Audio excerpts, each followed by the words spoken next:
வேட்பாளராக அறிவிச்ச நாள்ல நேற்று இரவு வரை கடுமையான நெருக்கடியிலையும் மன நெருக்கடியிலையும் மன உளைச்சலுக்கும் தான் ஆளாயிருக்கேன். பாரம்பரியமான அதிமுக குடும்பத்தை சேர்ந்த நாங்க கிட்டத்தட்ட 50 ஆண்டுகளுக்கு பிறகு எனக்கு ஒரு வாய்ப்பு கிடைச்சது. அதுவும் முன்னணி கழக தோழர்கள் கழக நிர்வாகிகள் இந்த சட்டமன்ற தேர்தலில் போட்டியிட தயங்கினப்ப கடைசியா வேட்பாளர் அறிவிக்கிற அன்னைக்கு காலையில தான் எனக்கு தெரியும் என்னை வேட்பாளராக அறிவிக்க போறாங்கன்னு சொல்லி கிட்டத்தட்ட 8 முறை சங்கராபுரம் சட்டமன்ற தொகுதிக்கும் சின்னசேலம் சட்டமன்ற தொகுதிக்கும் வேட்பாளராக உதயசூரி அவர்கள் நின்றுருக்காரு. அவர் கள்ளக்குறிச்சி திமுக மாவட்ட செயலாளர் இருந்தாரு. அவர் எதிர்த்து தான் நான் களம் கண்டேன். கிட்டத்தட்ட வேட்பாளர் அறிவிச்ச நாள்ல பாத்தீங்கன்னா நாமினேஷன் அன்னைக்கு காலையிலே கள்ளக்குறிச்சி அனைத்து இந்திய அண்ணா திராவிட முன்னேற்ற மாவட்ட அண்ணன் குமரகுரு அவர்கள் கடுமையான நெருக்கடிக்கு என்னை ஆளாக்குனாரு. கள்ளக்குறிச்சி மாவட்ட அம்மா பேரவை செயலாளர் ஞானவேல் இருக்காரு.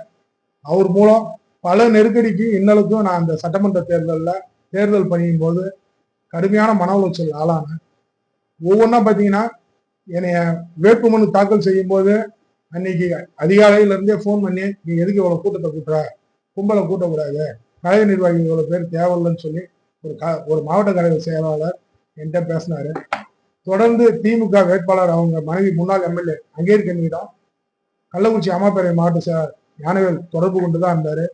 அதிமுக தேர்தல் பணி எவ்வாறு செய்து சங்கராபுரம் தொகுதியில யார் யாரை பாக்குறாங்கன்ற முழு தகவலையும் அவங்கள்ட்ட சொல்லி திமுகவை ஜெயிக்க வைக்கிற மனநிலையில தான் அவர் செயல்பட்டு வந்தாரு.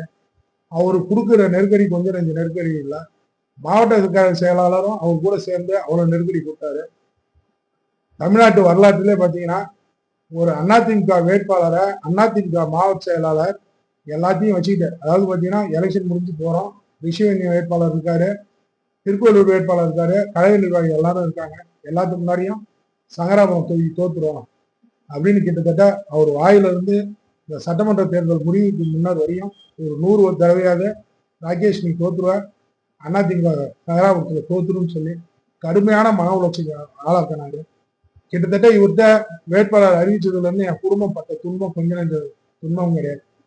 நான் பார்த்தீங்கன்னா எனக்கு ஒரு இளம் வயது வேட்பாளர் நான் சங்கராபுரத்து 39 வயசுல நின்னேன். முன்னணி முன்னாள் அமைச்சர் அண்ணன் இருக்காரு, எல்லாரும் இருக்காரு. கழகம் பல்வேறு இன்னல்ல இருக்கக்குள்ள அவங்க வயது காரணமாக அவங்க சூழ்நிலை காரணமாக நிறைய பேர் நிறைய நெருக்கடி காரணமாக வேணான்ட்டு ஒதுங்கி போறாங்க. நான் கழகத்துக்கோசரம் நான் முன்ன நின்னேன்.